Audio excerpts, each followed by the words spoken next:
Tenemos esta vista, hemos quitado la bóveda. Estamos viendo por arriba, quitando la bóveda, estamos viendo la base del cráneo. A ver, ¿cuáles son las coordenadas de este punto? Anterior. ¿Y este? Medial. Bueno, es su parte anterior y medial de esta vista. Observamos esta saliente que se llama cresta frontal. Se llama cresta frontal. ¿Sí? Cresta frontal. No le llamamos interna porque no hay una externa. Por eso se llama nada más cresta frontal. ¿Sí? Bien. Nos vamos a dirigir de la cresta frontal posterior y medial. Posterior y medial a la cresta frontal. Está el agujero ciego. ¿Sí? Posterior y medial al agujero ciego. Encontramos a la crista Galli del etmoides, ¿verdad? Crista Galli del etmoides. Lateral a la crista Galli del etmoides encontramos a la lámina cribosa del etmoides. Todos estos agujeritos forman parte de esa lámina cribosa del etmoides. Por ahí pasan los axones que forman el primer par craneal, el olfatorio. ¿Sí? Lateral a la lámina cribosa está la sutura frontoetmoidal. ¿Sí? Y esta sutura frontoetmoidal, ¿sí? Vemos que se encuentra alojada en una escotadura que se llama escotadura etmoidal del frontal. Lateral a la escotadura etmoidal del frontal encontramos a la cara endocranial. Esto es la cara endocranial de la porción horizontal del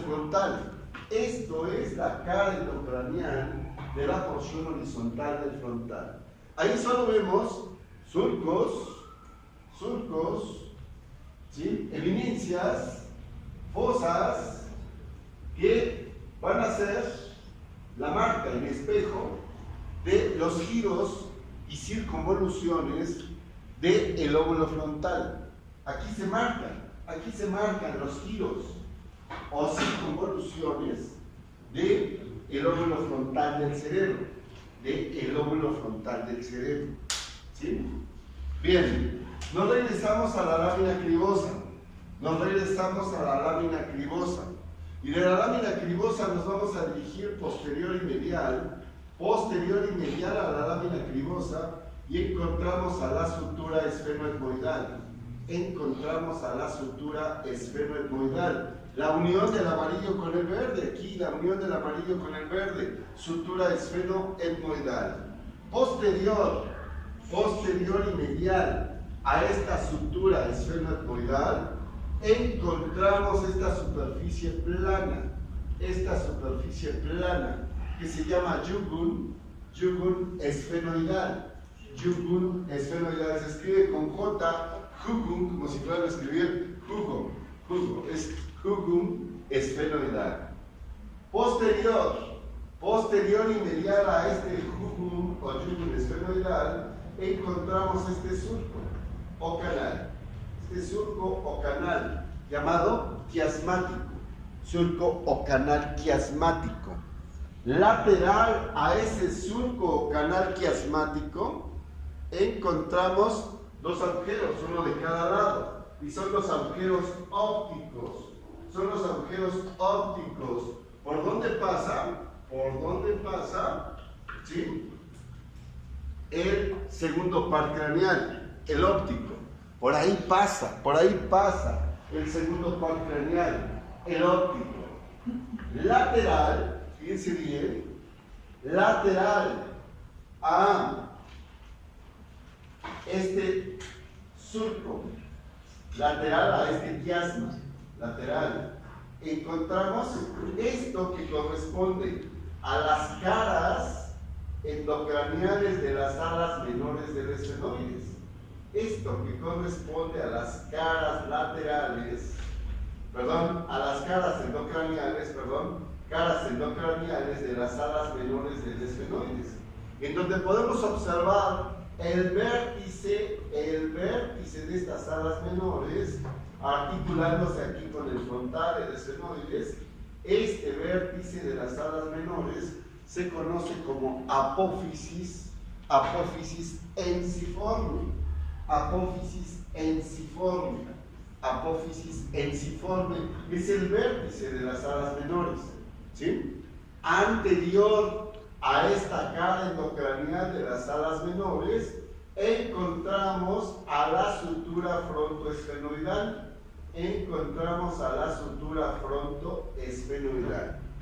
Y el borde posterior de estas alas menores,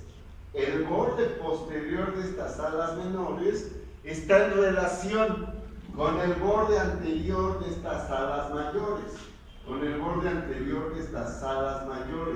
Y aquí se forma la hendidura esfenoidal o fisura orbitaria superior, que se acuerdan que pasaba el tercer par craneal, motor ocular común, el cuarto par craneal, el paténtico tropial, la rama oftálica del quinto y el sexto par, el motor ocular externo, ¿sí? Ahí está. Volvemos a regresar a parte de lo mismo que habíamos visto, ¿sí?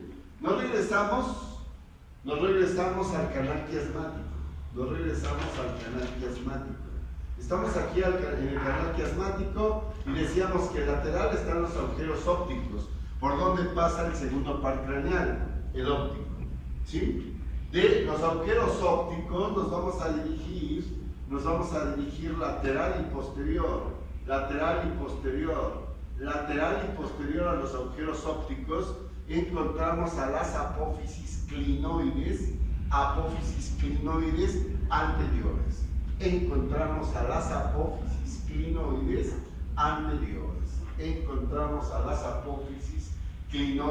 anteriores.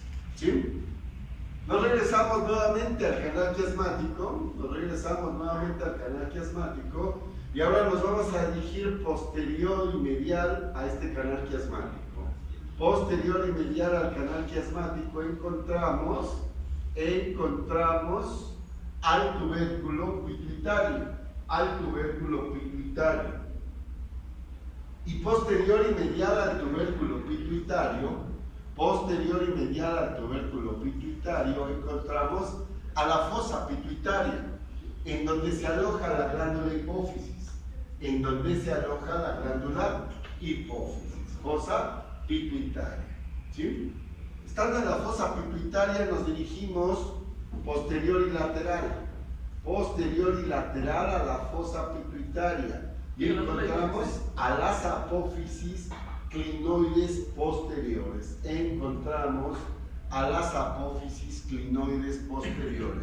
¿Quién preguntó? ¿Cuál dijo que era la glándula que estaba ahí? Aquí. La glándula. La glándula hipófisis. Sí. A ver, vamos a recordar nuevamente la forma de llevar la clase. ¿Sí? Vamos a recordar nuevamente. Lo repito una vez.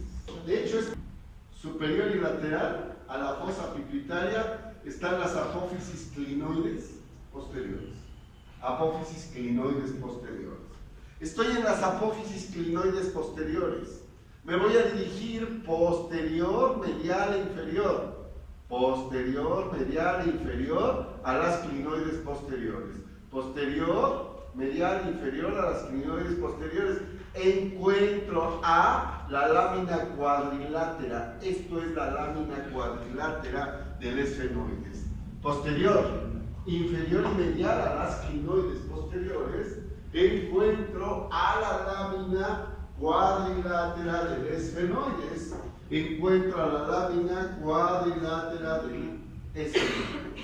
¿Sí? Fíjense bien. Me voy a regresar a la fosa pituitaria. ¿Sí?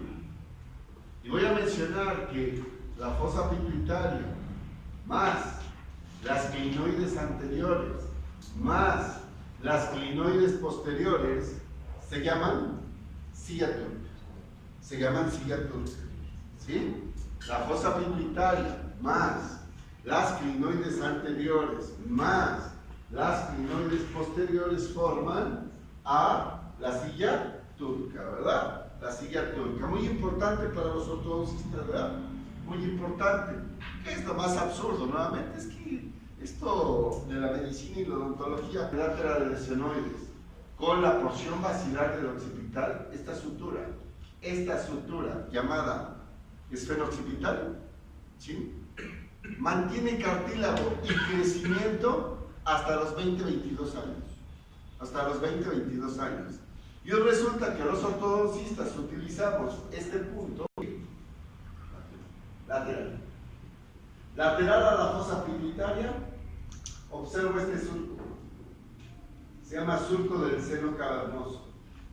Se llama surco del seno cavernoso, el cual desemboca en la parte posterior. Desemboca en la parte posterior en el agujero rasgado anterior. ¿Sí? En el cual encontramos al agujero carotidio como parte de él. ¿Sí? Lateral al surco del seno cavernoso, lateral, voy a observar la cara endocranial, miren, se las presento. Ya conocían ustedes dos caras de las alas mayores, una cara orbitaria y una cara lateral que les presenté hace un rato. Hoy les presento la tercera cara del ala mayor. Esto es la cara endocranial del ala mayor del esfenoides. En esta cara endocranial del ala mayor del esfenoides observamos tres búgeros. Miren, este agujero es el agujero redondo mayor, es el más anterior. El agujero redondo mayor, ¿por dónde pasa? El ramo maxilar del quinto par, del trigémino. Por aquí pasa el ramo maxilar del quinto par, del trigémino. ¿Sí? Vemos posterior a él este agujero, aquí está también, es el agujero oval. Por ahí pasa la rama mandibular del quinto par. ¿Sí? Del trigémino. Y este agujerito chiquito, ¿sí? Es el agujero redondo menor, agujero espinoso. Por ahí pasa el ramo meningio medio de la rama mandibular del quinto par. Por ahí pasa el ramo meningio medio de la rama mandibular del quinto par. Por ahí pasa, ¿sí? Por el agujero redondo menor. ¿Sí? Bien, vemos cómo esta cara endocranial del ala mayor del esfenoides tiene un borde anterior que decíamos que este borde anterior se relaciona con el borde posterior de las alas menores, formando aquí a la hendidura esfenoidal, por donde pasa tercero, cuarto, rama oftálmica del quinto y el sexto paso. Tenemos un borde posterior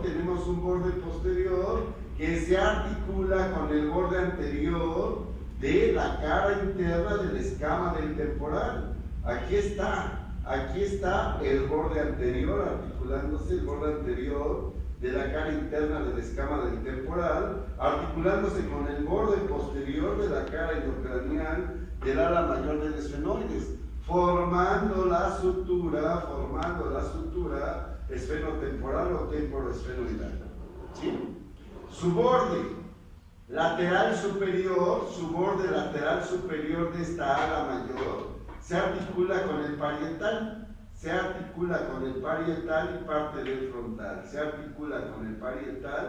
y parte del frontal. Vemos todo esto verde que es el esfenoides. Para ustedes sería mucho más fácil que yo les preguntara así: ¿qué es esto? ¿O qué es esto? ¿Qué es esto?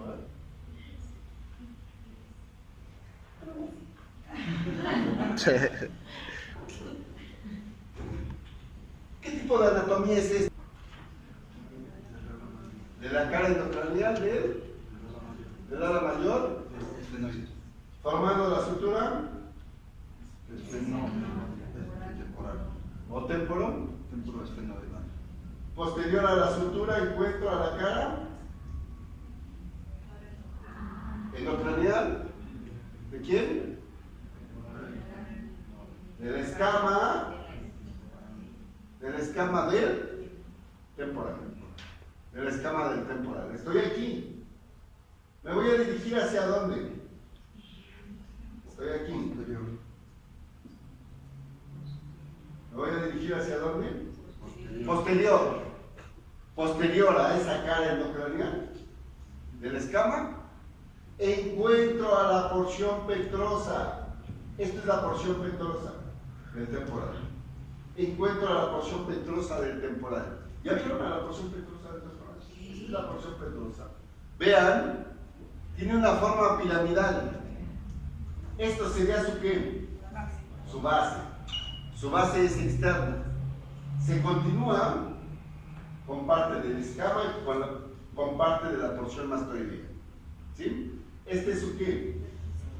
Su vértice. En ese vértice está el agujero carotidio, aquí lo vemos. Está el agujero carotidio formando parte del agujero rasgado anterior. ¿Sí? Veo un borde anterior que se continúa ¿con quién? Veo un borde anterior que se continúa con la cara interna de quién? De la escama del temporal. Veo un borde posterior que se articula con el occipital, formando la articulación ¿qué?